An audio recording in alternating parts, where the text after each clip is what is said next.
May my words be in the name of the living God, who is life-giver, pain-bearer, love-maker. Amen. So that was rather a long gospel. It's actually the one set for today.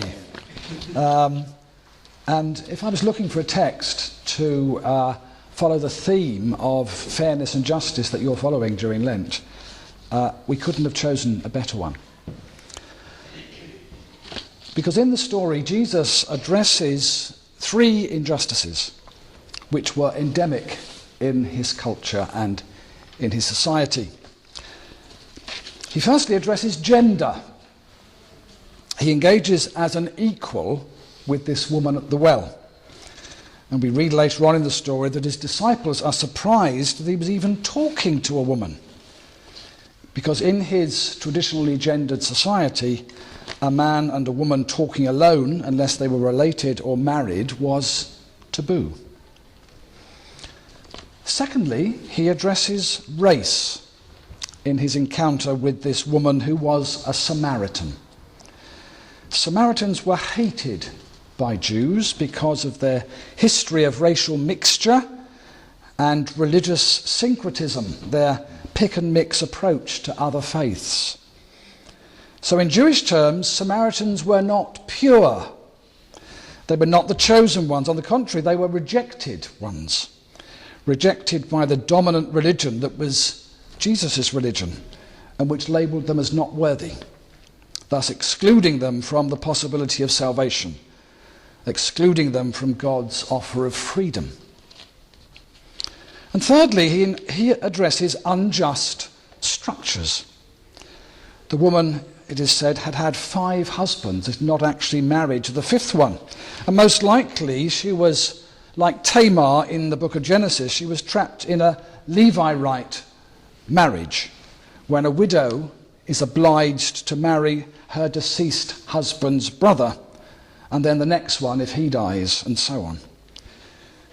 And in an age in which women would otherwise have been destitute, if widowed, it made practical sense.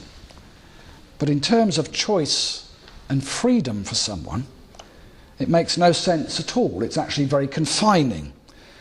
And it was made worse by the probability that the 5th brother had probably refused to marry her, making her even more vulnerable and excluded. But what's radical and eye-opening is how Jesus addresses and overcomes these injustices. What is clear is that Jesus isn't operating from some sort of chosen ethical barometer which enables him to label things as unfair. He's not working from a set of rules that he's got from somewhere. He doesn't have a liberal agenda, like many of us often seem to have, a pet list of right-on liberal issues which we're always looking out to take on. Instead, his response is entirely relational and extremely personal. His starting point is clear and direct.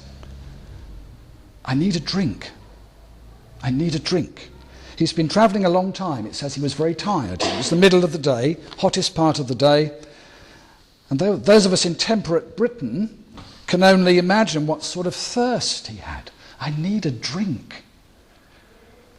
And so he begins with his need, not someone else's, which is where we often think we need to start.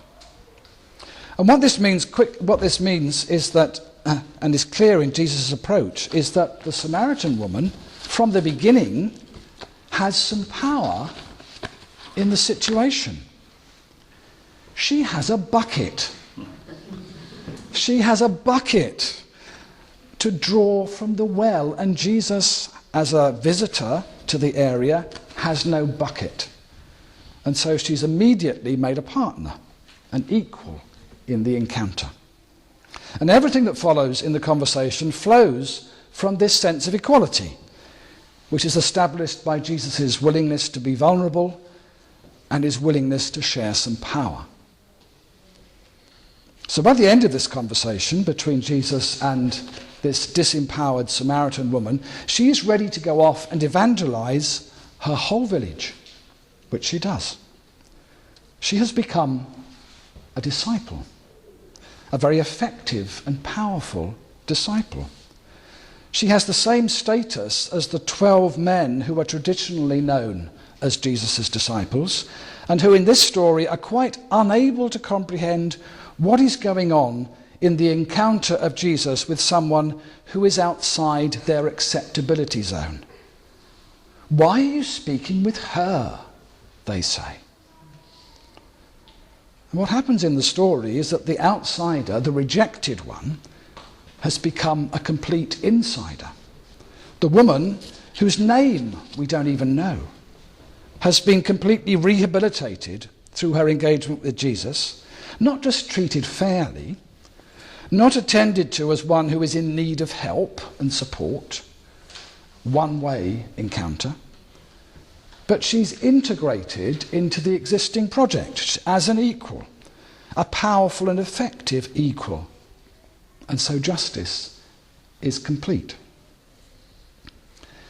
It's a wonderful story. There's so much in it.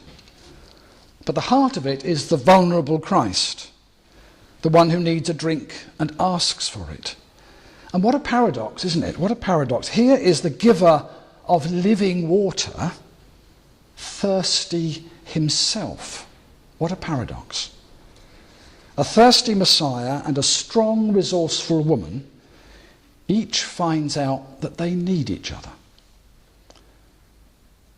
Yes, a wonderful story, but so much more than that, because it's a metaphor of how God deals with us, how we and God might find each other and relate to each other.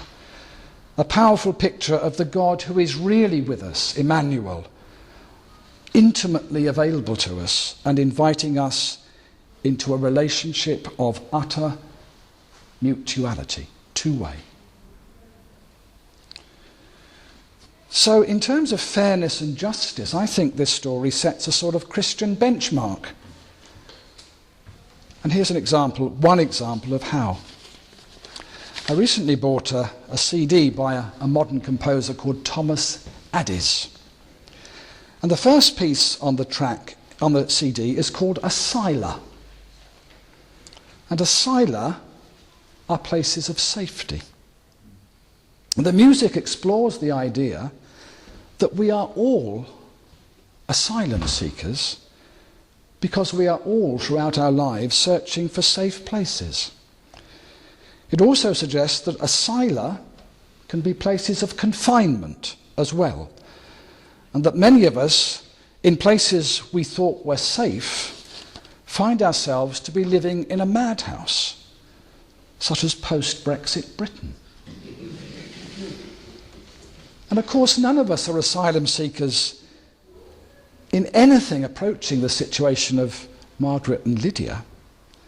But what the gospel suggests to us is that if we're even to come close to understanding what life is like for Margaret and Lydia and other asylum seekers, we need to be attuned to our own need for safe places, and also our alienation from familiar places which in the end are confining when our society and culture become unchecked. So how might that work with poverty?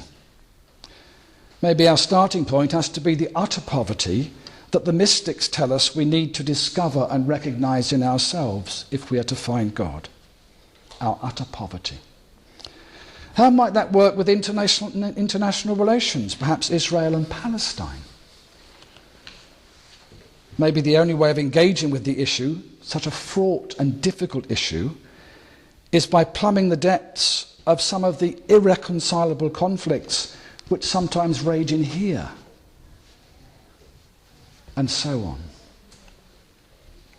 So I think the gospel reading this morning shows us Jesus telling us that it's only in understanding our own deepest needs that we can approach the needs of others, that this is the way into a society of fairness and justice. This is the way in. This is the way to the kingdom, as St. Brides is calling it. This is the way to God. I want to finish with a poem which is one of my favourite R.S. Thomas poems. It's called the kingdom, not the kingdom, but we'll forgive him for that, shall we? He says, it's a long way off, but inside it there are quite different things going on. Festivals at which the poor man is king and the consumptive is healed. Mirrors in which the blind look at themselves and love looks at them back. And industry is for mending the bent bones and the minds fractured by life. It's a long way off, but to get there takes no time, and admission is free. If you will purge yourself of desire and present yourself with your need only, and the simple offering of your faith, green as a leaf. Amen.